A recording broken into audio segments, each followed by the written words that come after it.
Put it this way, a lot of the people in here will never see free air again. The Thai people call Bang Kwang the big tiger. They say it eats men alive.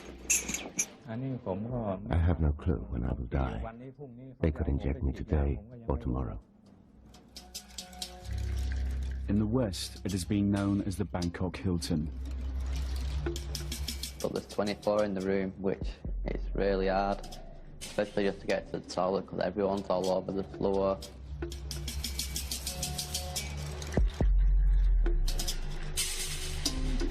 The prison is notorious. It's been the subject of novels and movies, but the Thai authorities have never allowed the reality of life inside these walls to be filmed.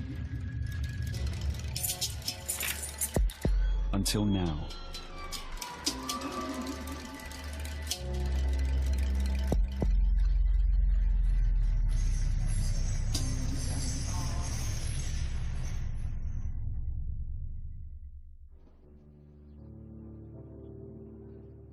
Bang Kwang prison is at boiling point. In the last few years, the prison's population has trebled because of a government crackdown on drug trafficking. 7,000 men are now packed into a prison built to hold around half that number. ขึ้นกันนอนเตรียมขึ้นก่อนนอนตรวจคนเอาพร้อมแล้วขึ้นได้เลยแถวที่3ลุก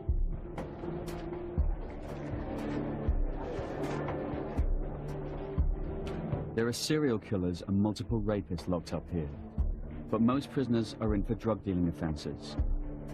In Thailand, drug sentences are harsh, minimum 25 years, to life, to the death penalty.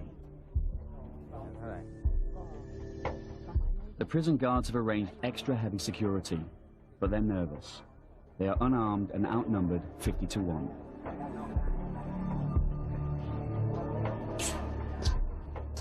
น้องดูสิน้องช่วยดูพี่เขาหน่อยอย่าให้ใกล้มากนะอย่าให้ใกล้มากอย่าเข้าในห้องนะอย่าให้เข้าในห้องนะเข้าในห้องนะเดี๋ยวมันเข้าไม่ได้เลยล็อกกันเดี๋ยวมันปิดประตูล็อกเอาไม่ออกแล้วเสร็จเลยวันนี้นักข่าว BBC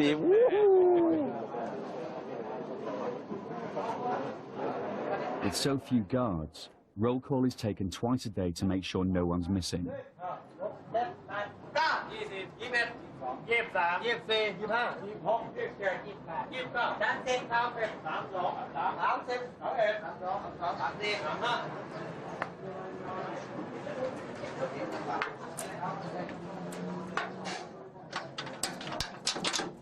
รูดเพื่อตรวจว่ามันรูดยังไงจะรูดฟังถ้ามันมีเสียงที่นั่นแสดงว่าเริ่มมีรอยสั่น If one bar has a different tone, it means someone's trying to file through it. ก่อนเลยนะบอกอยากขึ้นเร็วไม่เหนื่อยก็จะได้ไม่เหนื่อยของเขา 3:30 is lockdown. The prisoners spend 15 hours a day in their cells.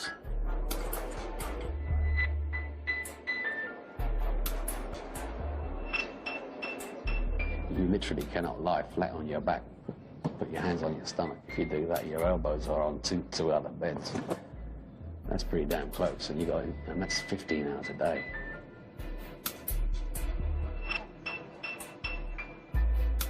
In here, if one prisoner gets sick, so do all his cellmates. I'd say your beds must be about that big, with 5 foot long. So my feet are always sticking over the bed. You're always touching someone in the room. It's really hard. The lights stay on 24 hours a day. Thai officials have said 63% of prisoners have mental health problems, and 1 in 10 is suicidal. There is a lot of people who's losing their minds. Well, I'm sleeping next to a guy now. He just walks around all day, walks around talking to himself. I'm in the room next to him at night, and I've seen a dog scratch less. Last night, he were itching that much. There must have been about 3 different places where he were bleeding from, and he actually got blood on my bed.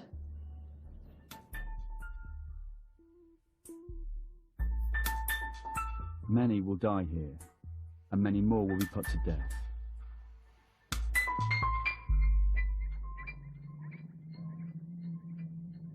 Just after the new Thai government came to power, these men had their executions in Bang Kwang broadcast live on Thai television as a warning to drug pushers.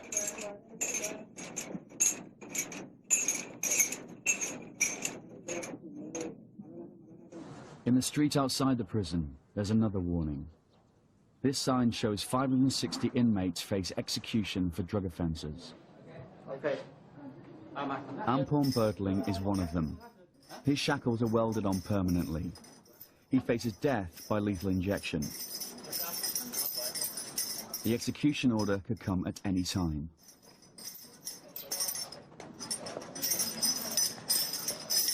The Thai government says drug pushers have destroyed the future of many of the country's young people and deserve to die.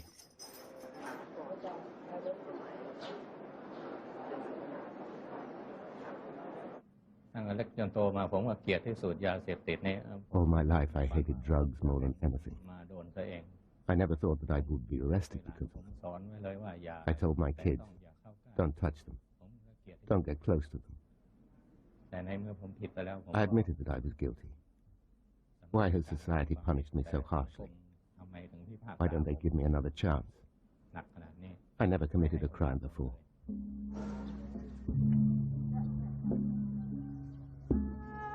The tough sentences are popular.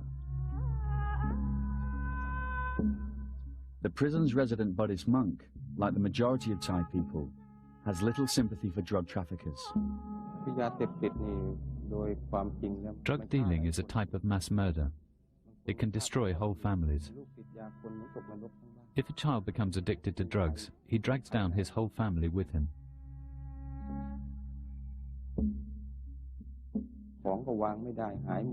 The child starts to steal everything, which ruins the family's reputation in society. A murderer typically kills just one person. Drug dealers don't kill just one person. They ruin everyone's lives. เขาก็ให้กำลังใจผม My children try to cheer me up. อย่าไป They คิ say ด to มาก me, it's okay. คนไม่เห็นก็ Don't be sad, Father. สิ่งศักดิ์สิท If ธิ์ people can't see the goodness of your heart, heaven can.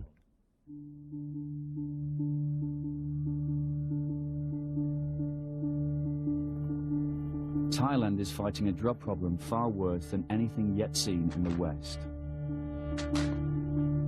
The country is a major through route for drugs. Heroin and speed pills are manufactured in Burma. The drugs are then trafficked through Thailand to Europe and America, with much of the profit going to the Thai agents. But now, Thailand has a major drug problem at home. Methamphetamine pills, called yaba, now as cheap as $1 a pill, are flooding the local market. In recent years, yaba has found its way into schools. Child addicts in the streets have become a common sight. It's called the crazy drug. The government said it's Thailand's #1 national security issue. เฝ้ายาบ้าครับ I had a job watching Yaba supply. ตะเมน My employers paid all my daily เขา expenses. เป็นคนออกค่า They ใช้ paid for จ่าย my house as well. ทั้งที่อยู่อาศัยทั้งค่าครองชีพอะไรทุกอย่าง All I had to do เพียงแต่ให้ was keep an eye on the เฝ้า pills. ของไว้ When we had a client, my boss would call me, ให้ and I would make the delivery. โทรบอกให้เอาไปส่งให้ลูกค้า 2 years ago, Thai television broadcast details of cases of violence by people high on yaba. This man threatened to drop his own son off a building.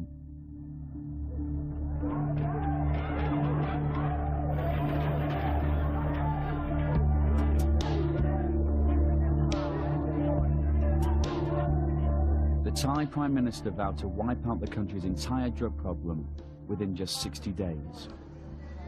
10,000 people were arrested.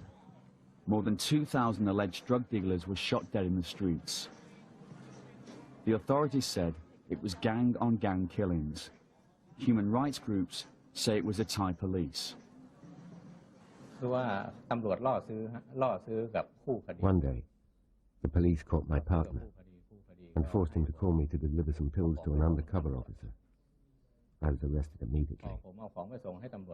The police decided to arrest any suspect they could find. That's why prisons are overcrowded these days. They weren't looking for the real criminals, otherwise they wouldn't have bothered with us.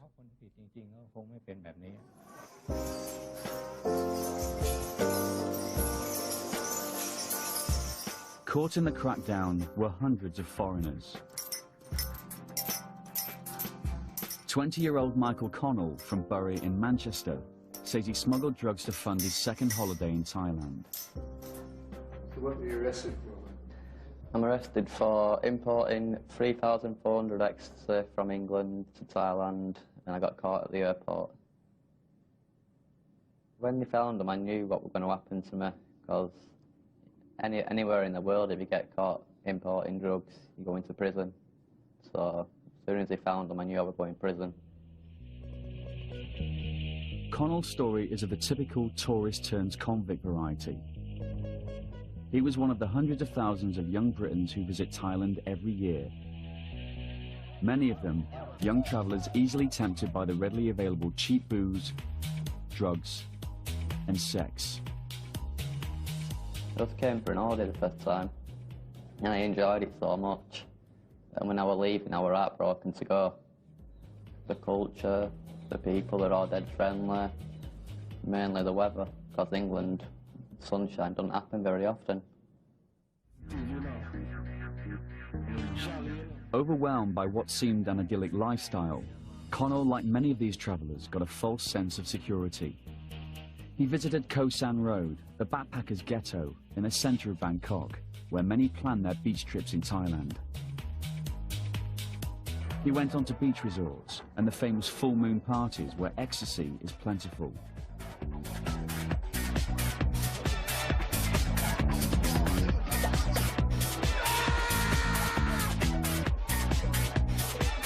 So I wanted to get back, but it's so expensive to come over, I had to find a way to make money. Connell didn't want to say where he got the money to buy the drugs. In November 2003, he arrived at Bangkok's international airport for his second vacation in the land of smiles. Customs officials found the ecstasy tablets in his travel bag after they were detected by an X-ray scan. Went to collect my bag, and for some reason it were already off the rail going round. So I just picked it up, walked through the customs, and then they said, "Stop, can I search your bag?" So they put my bag through the X-ray machine, opened the bag, put their hand in, just poured them out.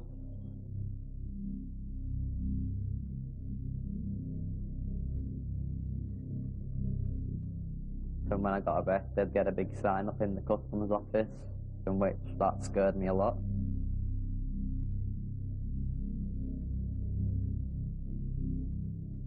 I just sat there looking at it and just praying that I don't get the death penalty. The pills, with a street value of £50,000, were wrapped in plastic and hidden in 2 face cream jars. Michael escaped the death penalty by pleading guilty, but was sentenced to 99 years in prison. Michael, do you have a message?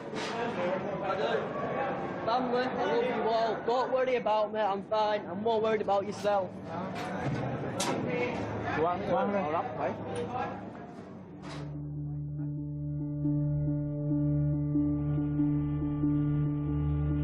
Anything could happen to you in the time you've been here. But the biggest fear is not knowing when I'm getting out. That's the biggest fear that I've got.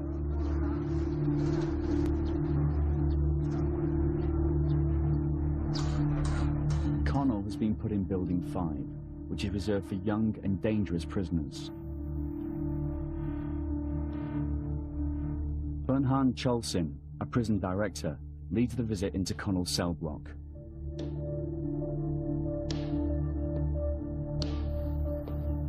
20 guards gather for extra security, but there is tension in the air.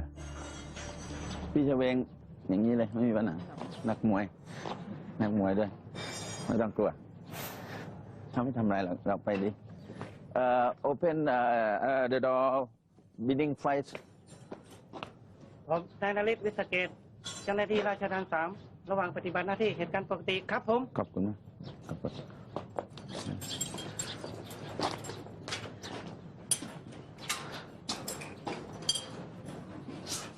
ประตูจะเปิดพร้อมกันไม่ได้ประตูเนาะมี2 ชั้น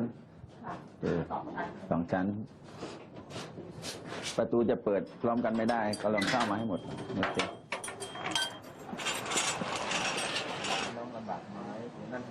ความคล่องตัวก็มีแล้วเจ้าหน้าที่ก็ไม่เครียด Compound 5 contains about 1,000 prisoners, but there are only 13 or 14 guards on duty. If the prisoners wanted to try something, there'd be nothing we could do about it. If the prisoners wanted to knock the guards out, we couldn't do anything.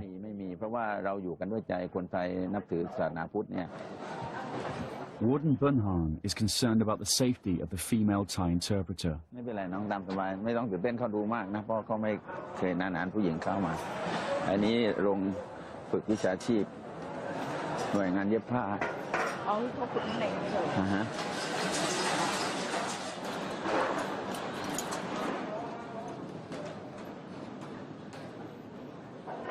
Normally hundreds of prisoners mill around this open space, but now they are herded against the walls.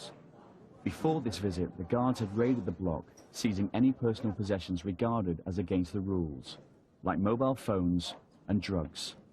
They're not happy. The prison bosses have a system of prisoner guards, called trustees. The prisoners call them blue shirts and blue boys. They have the power to search and to discipline the other prisoners.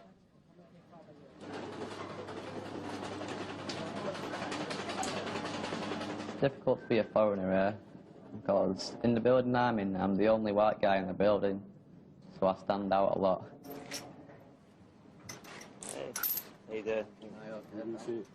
And I do get looks off a lot of people, but I just ignore them most of the time and just carry on what I'm doing. Are you alright? I was expecting this. So this is where you hang out all day? Yeah, this is where I hang out, yeah. Well, only place where it's quiet. Right.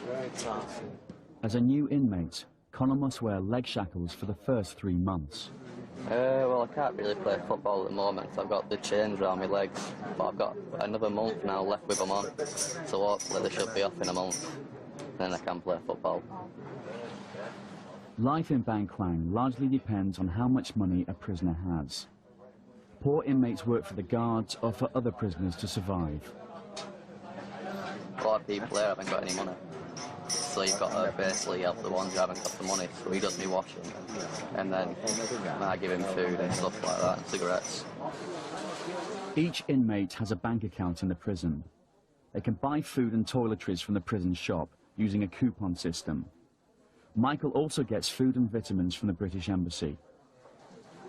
You buy your food every day, so you just buy it. Sometimes you can do cooking. Plus the embassy comes every 6 weeks they come and they bring me like stuff like fresh bacon, ham, cheese. It's not the embassy who gives us the money every month. It's a charity called Prisoners Abroad who gives us 2,000 baht every month, which is actually a really big help because my family ain't got that much money to help me with. I don't know if they let us. The guards have had enough. It's time to leave Connell Seldrock.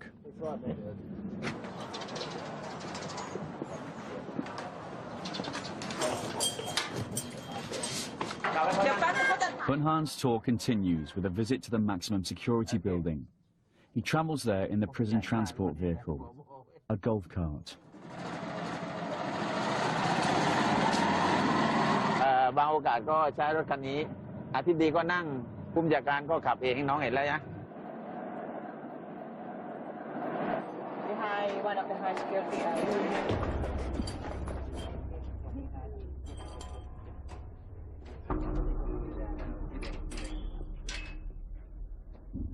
The inmates call it the jungle.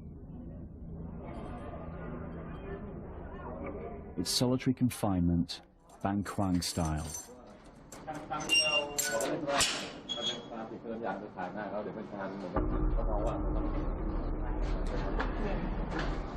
I've heard about solitary. There's not a toilet in there, it's just a little bucket in the room. One guy said you're lucky if you can just lie down on your back, flat, but I plan not to go up there.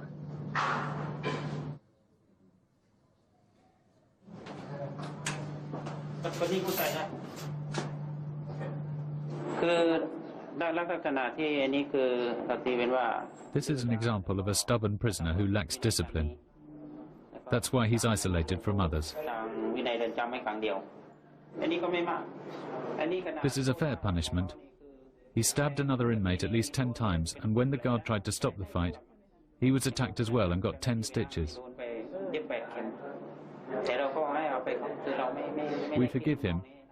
We will try our best to rehabilitate him. ทำไม่ได้ Other people always imagine that we are tough, but in reality we are not. เมื่อวานเรากันอะไรก็ตามว่าต้องให้บอกว่าโอดแต่จริงๆเราไม่อด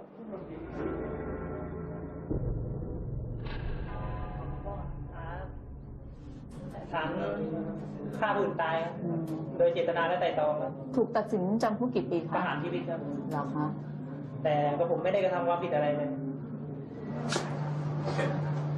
ชีวิตรออยู่แล้วไม่ต้องหันหน้ามานี่ A large percentage of the inmates in solitary are from Nigeria, a country that has some of the world's most organized drug courier gangs. Why are you in solitary? Exactly. I thought we had a problem with another prisoner. How long have you been in solitary for? 3 months. You get out during the day? Yeah, twice in a week. Get out twice in a week? Just for 1 hour. 1 hour. Nigerian drug couriers take delivery of heroin in Bangkok and send it home to their capital of Lagos. With Nigeria's rampant corruption, getting the drugs through Lagos International Airport does not pose much of a problem.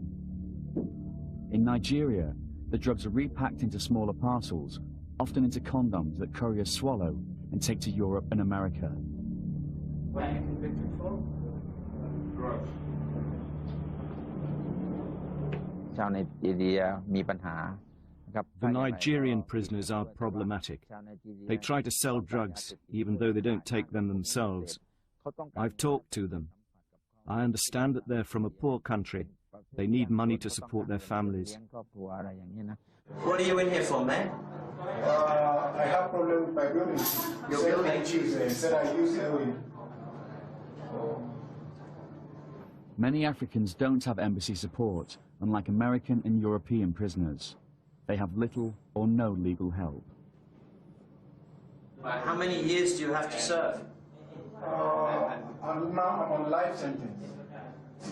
What's it like in here? Well, we provide for ourselves. We don't have enough food, so we have to survive on our own. In the past, Nigerians outside have smuggled drugs and mobile phones into the prison, often hidden within food.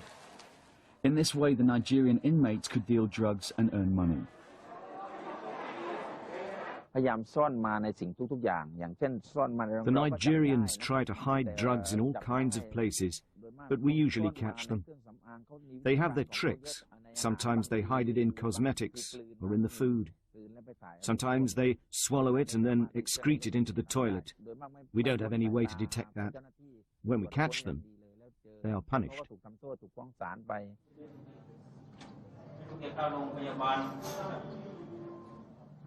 Do you miss your family? I miss my children. I have 5 children. Would you like to go home? Exactly. So.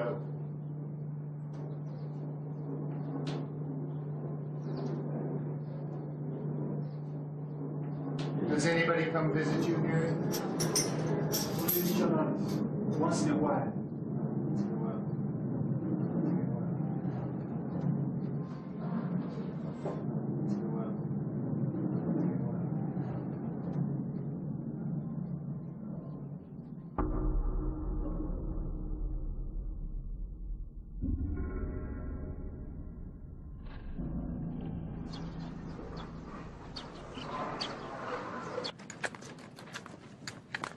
Another Western prisoner who agreed to be interviewed was 47-year-old Andrew Hawke from London. Death row. They've got their chains welded on.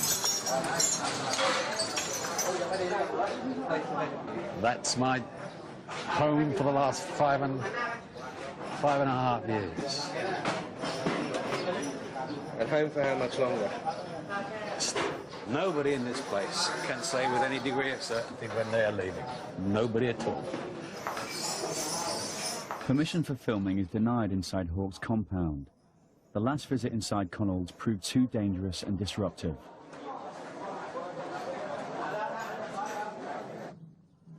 But they do allow a camera to be given to a guard who agrees to film Andrew's daily routine, but under the supervision of a senior prison official.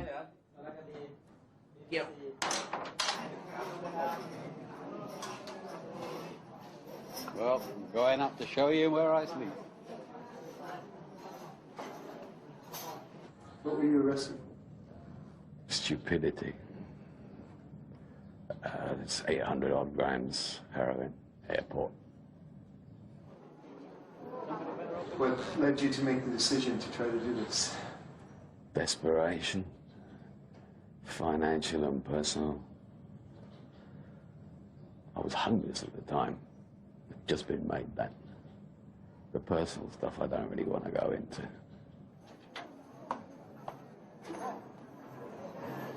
But most of the time, I end up asleep. 15 hours a day in this room. Every day. That's a lot of hours. Hawke made his decision to smuggle heroin after an offer in a pub in Amsterdam. I really didn't want to do it. Everything screamed against me not to do it. But I went ahead and did it anyway. I was just pouring out my sorrows and woes and basically talking to strangers like you don't talk to anybody else. Let's just say I was suicidally depressed. To be honest, I was thinking about taking the late night ferry and jumping off it. I was at the end of the rope, frankly. Slowly getting drunk. And somebody just whispered over my shoulder, I know a way you can make some money to get you out of your financial problems. And what? He said, well, you could fly over and do a job for me over in Thailand, give you some money, be a tourist for a couple of weeks and fly back. I said, okay. That must have been about 3 or 4 in the morning. By 2:30 the next afternoon, hungover and pretty drunk. Got taken to the airport, put in a plane. I was here. Once I was here, I was pretty much committed because I didn't have a return ticket to any, or enough money to buy one for that matter. I was arrested right before I entered the aircraft. There was a metal detector thingy you've got to walk through. God knows what triggered it off. Just remember my heart going like a trip hammer, and I was waiting. I waited for at least half an hour before the customs guys showed up. And they checked the stuff, and one of the customs guys said, maybe it's milk powder, and I just looked at him and said, yeah, I bloody well hope so. But it wasn't. Arrived here April Fool's Day. Very funny. Hawke was sentenced to death, cut to 50 years when he pleaded guilty. Oh, I deserve to be punished, I certainly do. The punishment is so severe.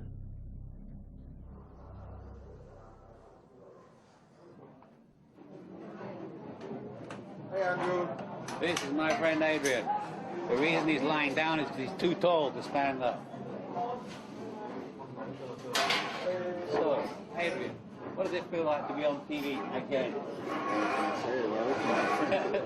Say hello to your friends at home, Adrian. Hello. Edwin, you're pleading guilty? Oh, welcome to Bangkok, people. Yeah. Are you pleading guilty or not guilty? Not guilty. You see yet another man in the system who is not guilty. You. No, I pled guilty from the start. Yeah. I was caught red-handed. Hawke is ordered to show off the new gas cooking area for the guard's camera. This is the area where all the cooking facilities are. Gas bottles all behind. As you can see, there's only 6 rings. So a lot of people use charcoal instead, but the gas here is provided. Just off shot are about 400 people showering, which you cannot be shown under the laws of obscenity in Thailand. So we will now move on. Okay, enough.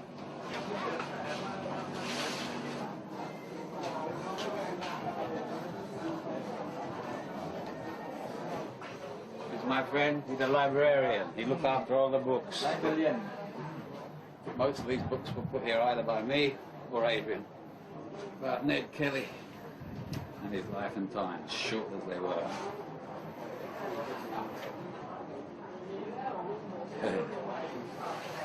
What are you reading there, Bob? Yeah, just reading how to live in Thailand. You found out how to live in Thailand, my friend. That's when you found out. Too late you found out. Yeah. Okay, that's enough. I think it's my anger at the British government that's halfway responsible for me holding on to my sanity. A number of letters I've written to the various departments of the Foreign Office, Home Office, and the sheer gall of the replies keeps me going. Heroin smuggler Hawke is desperate to leave. He is subject to the rules of British prisoner transfer agreements. If he returns to the UK, he must serve half the sentence he received abroad. Other countries are far more lenient. Even if I went back and did the half that the British government insists I do, I'd be nearly 67. If I was a Dane or a German, I'd have 4.5 years left. Because these American prisoners, they get transferred back home after 8 years. And then they do 2 to 3 months in prison in America and then get released. So a lot of people are really upset about this. Well, the Americans go their own way. No one can stop what the Americans do.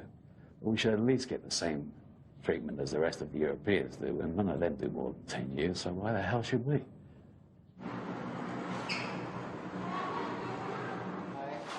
In the last few years, Ban Quang prison has become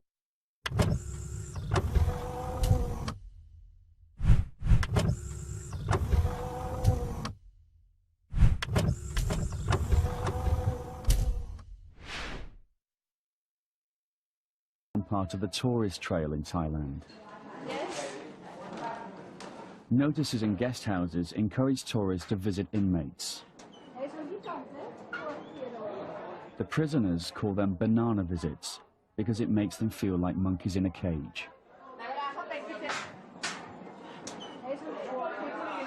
Prisoners on drug offences are allowed 1 visit a week, while all other inmates, including murderers, get 2.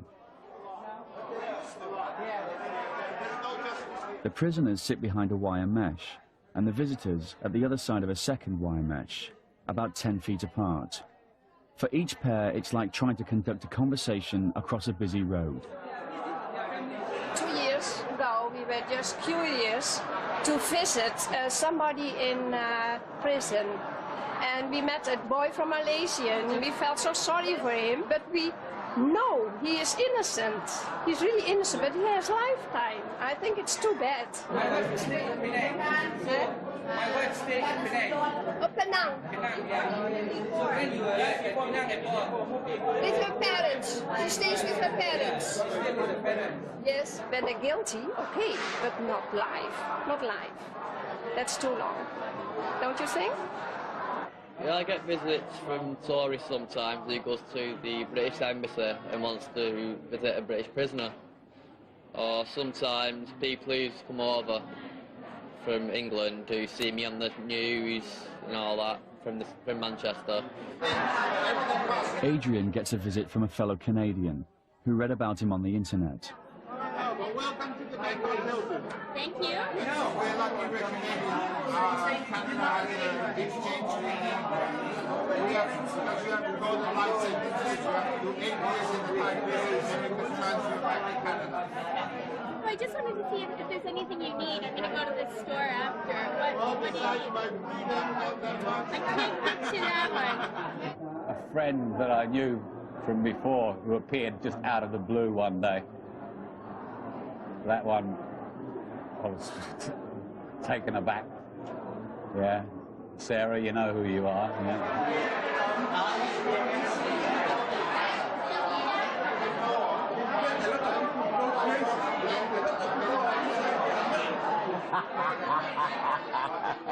They make my day, in fact. You know, I come here, it's a food for thought, and they made my day. He's a nice guy. He just make a mistake and that's all, you know. That made me thinking about how we are living in a paradise in the West, you know, compared to here. He's got 50 years, he told me. 50 years. Could you imagine? He is 40 or a little bit over 40. That's going to be, he's going to be here for the rest of his life.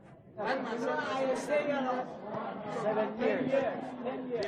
I never fight my case. I never fight my case. One of the prisoners is from Afghanistan. No Afghan embassy, of course. Yeah, because you know everything is problem in Afghanistan. And I contact with any embassy with other places, not apply.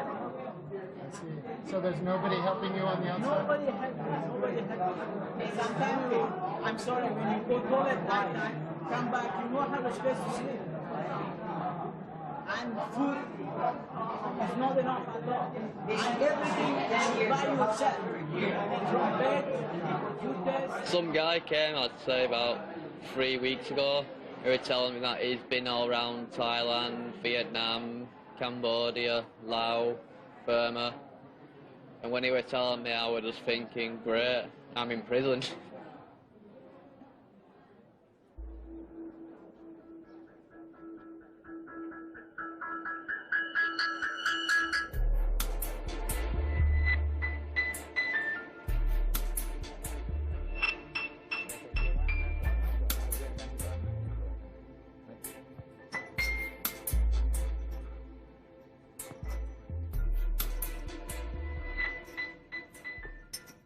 Michael, what happened to your leg? I'm sleeping next to a guy who's not washed his bed now for 2 months. I've told him to wash his bed, but he don't wash it, and I'm sure I'm getting mites off his bed or something like that. I asked him to wash his bed, but he's not all there, so he's just walked off, and he's still not washed his bed yet. Avoid any open wounds of any kind. With the water here, you have to. That's unfiltered river water we have to wash in. Try not to get sick. The worst thing you can do is get ill.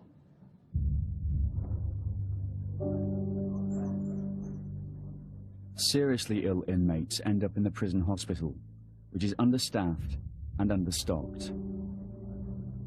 Tuberculosis and HIV are rife. But the patients remain prisoners.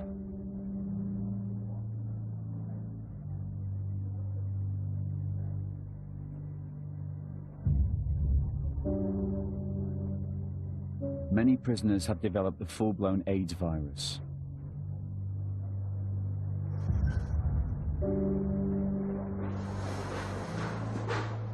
It happened because they use the same needles when they are shooting dope.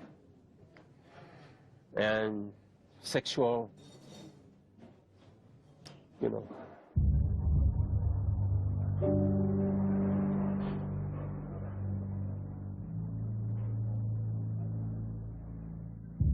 Hospitals in Thailand are partly supported by donations, but not this one. ไม่เคยเห็นด้วยมั้งแล้วก็เข้ามาก็ยากเราบางคนก็คิดว่าพวกนี้ต้องโดนลงโทษอะไรเงี้ยเขาก็ไม่อยากให้กันก็มีบางคนไม่ชอบก็ไม่ให้แต่ว่าด้านการรักษาเราต้องไม่มีแบ่งแยก Last year I was sick in the hospital for 23 days. I saw people, by the bed, by my side, they die every day. I'm here, I can see the ambulance have to pick up the casket, dead body, take out. I see them.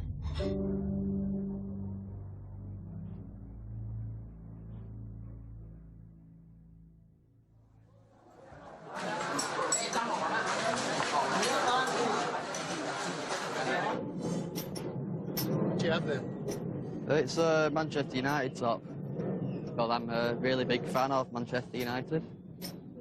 Even David Beckham can come over and get me out if he wanted to. มีอะไรมาล่ะมิเชลไมเคิลชื่ออะไรนะมันยูทีมแมนยูเหรอเรื่องอะไรแล้วเขามาให้เรื่องอะไร In Bangkwang, there is a cross-section of Thai society. It's a society which is very tolerant of transvestites and those who've had sex changes. The cameraman guard is sent to film some ladyboys, as they are known here in Thailand.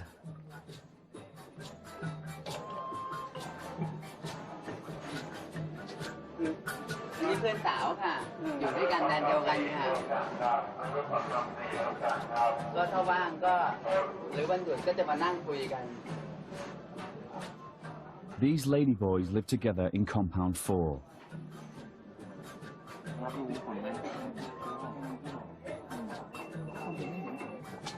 Nong is 34 and was a showgirl at the resort of Pattaya. She says she smuggled drugs to pay for breast implants.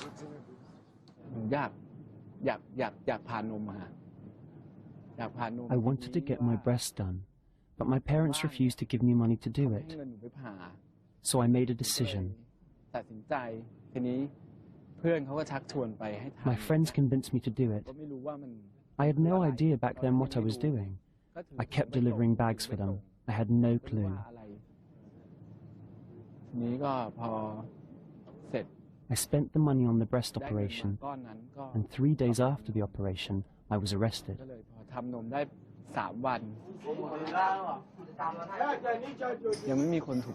So far, I can't find someone that I like. The man I liked was transferred, but in this building there are 1,000 men. I got a 40-year sentence. I have already been here for 10 years, so I have to stay for another 30 years.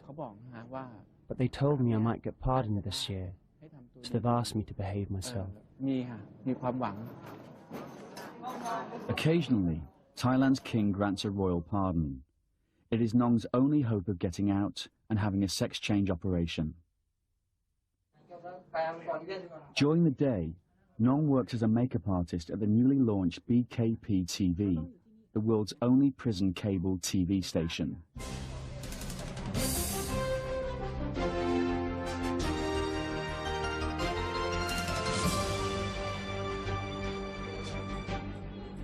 The station is run by prisoners with prior experience.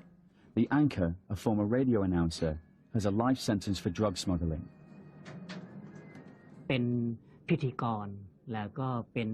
the host and anchor of BKP Cable TV in Bangkwang Prison. I'm beginning my 6th year behind bars on a drug offence. The station started off as a collaboration of prisoners under the supervision of the guards.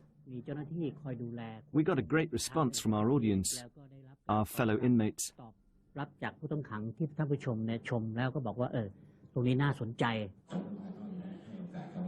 Last year, the prison bosses installed televisions in the cells. Dear viewers, BKP TV broadcasts beautiful and romantic music videos for you, Monday to Friday.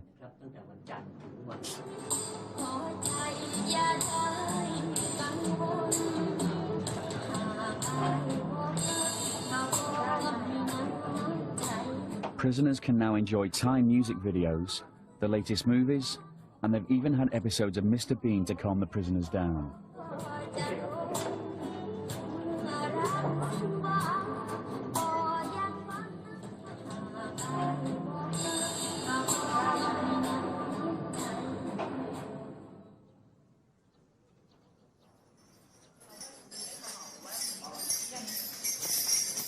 drug dealer Ampon Bertling is still waiting for his appointment at the lethal injection chamber. Both he and the executioner will only get 2 hours' notice before the execution. Frankly, I'm afraid to die. But I was also afraid of starving. I did it because I had nothing to eat. I didn't have any money. I couldn't get a job.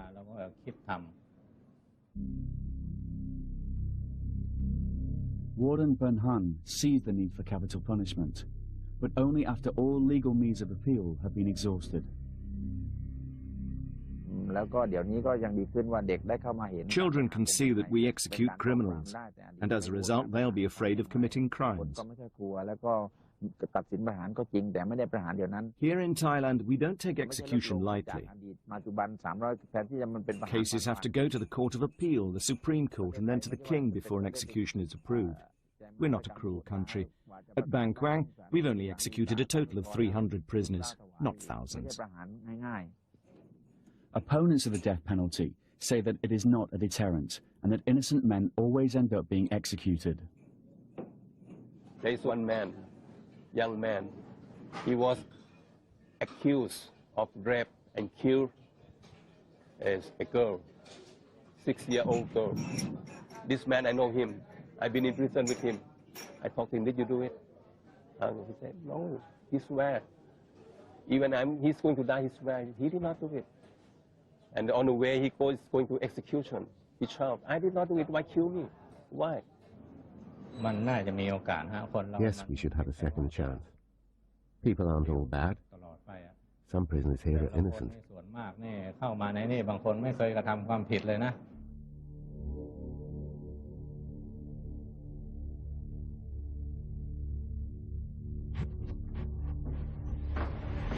When I hear I have to do an execution, I go back home, I wash and meditate to clear my thoughts. Then I leave for the prison at 4 in the afternoon.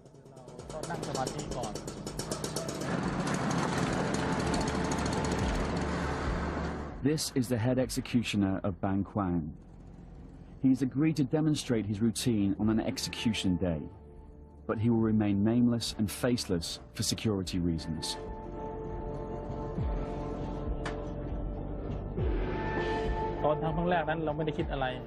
At my first execution, I worried whether I would be able to go through with it, whether I could carry out the job properly.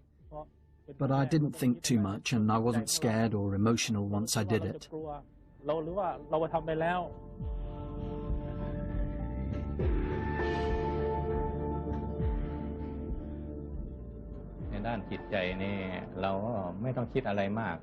I try not to think too much. We have to think we are paying for our sins. That's why we are suffering like this.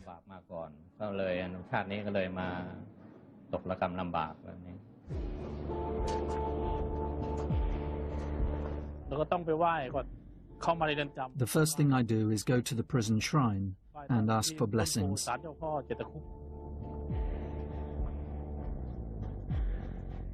He passes a life-size concrete giraffe that graces the landscaping around the execution chamber.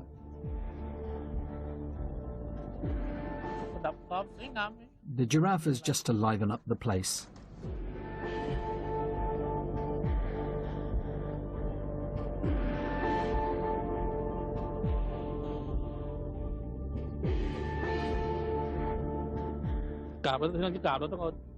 When I pay my respects, I pick up a little bit of earth, put it on my head, because everybody comes from the earth. In the end, we all go back to the earth. We should ask Mother Earth to protect us from all danger.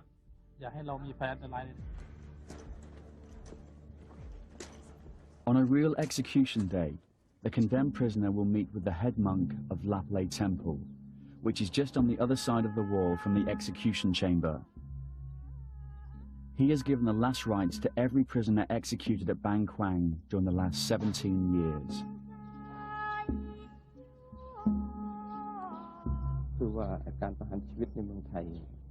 Thailand is a Buddhist country, so people are always asking why executions are allowed here. Yes, killing is sinful, but Buddhism teaches us to look at the intention behind the act. The intention here is to protect the country, so it is permitted.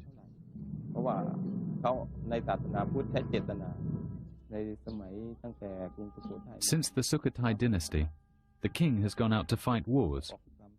He and his troops have had to kill enemies to protect the country. Execution is the same.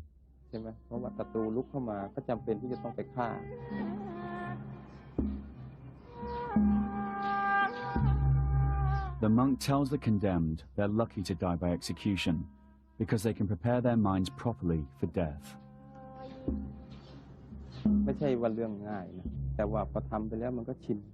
Giving last rites to a prisoner is not easy, but I've got used to it. I tell him that he is lucky that he knows his destiny and can clear his conscience. Unlike me, if a car hits me right after this, I might not have a chance to die with a pure mind. But he can prepare himself, listen to the monks, clear his mind and talk to people. It's a blessing in disguise.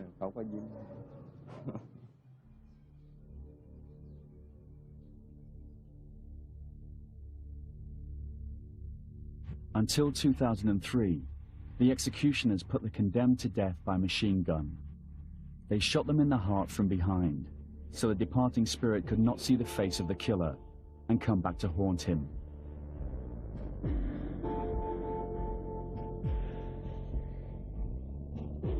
Blood splatters are still visible on the wall. The last person to die by firing squad was executed on December 12 last year. Director General Nati then decided to change the system to lethal injection.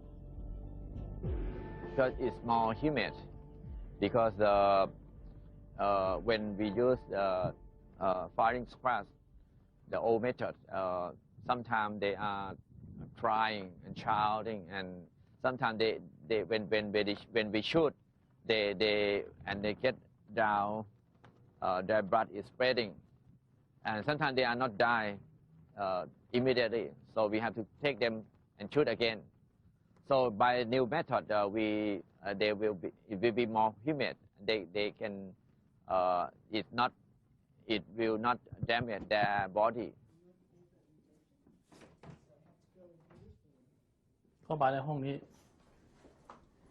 I come here to prepare the injections. The first dose is a tranquilizer. When we push switch number 1, it shows to the people outside that we're doing step 1. By the time the first injection is done, he'll already be unconscious. When the first injection is done, I push number 2, the muscle relaxant. Then we go on to the third and lethal dose.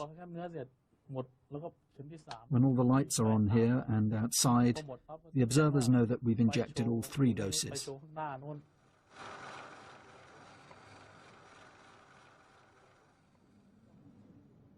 I have no clue when I will die. They could inject me today. I try not to dwell on it too much. I tell myself that we live one life and we die only once. If you're picked for execution tomorrow, it's your bad karma.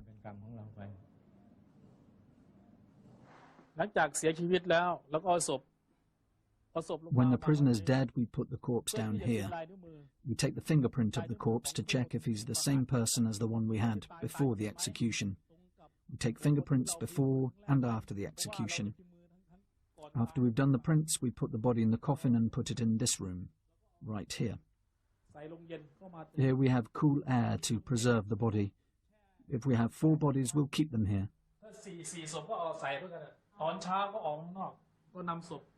We bring the body outside to check again if it's the same person. We don't want to give the wrong body to the relatives by mistake. After that, we put the body back in the coffin and walk this way. Finally, they go out of that door. The small red door is how prisoners on death row leave the Big Tiger. They call it the Ghost Gate. The gate only opens the day after an execution. Prisoners carry the coffin out into the temple grounds. If relatives are waiting, they claim the body. If not, the body is left in the temple cemetery. When there's no space left, the monk will cremate the bodies. He now guards the urns of the unclaimed. I still have them and have labelled their names. This was Mr. Somsak Pornarai and Mr. Deja Sawanasuk. He raped his stepdaughter. This was Mr. Tapoy Ho, a Karen tribesman. I pray for them from time to time.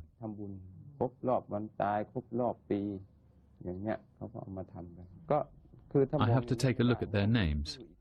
I saw all of them prior to their deaths, so I can recall some of them.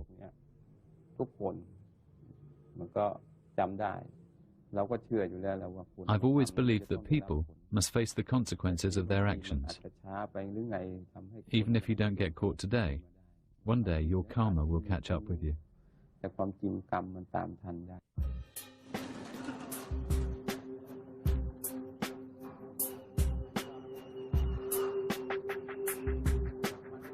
It's July 2004. Ampon Bertling still awaits his fate on death row. I pray for another chance. I pray that I might live a new life, even if it means I have to start again from zero.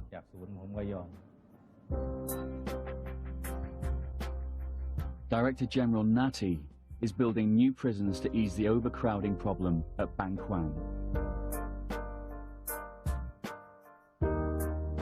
Heroin smuggler Andrew Hawke still clings to the slim hope of a pardon from the King, or a sympathetic ear from Her Majesty's government.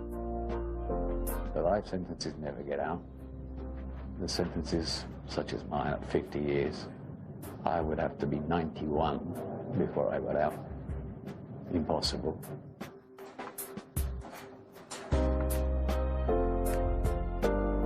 Ecstasy smuggler Michael Connell has served 6 months of his 99-year sentence.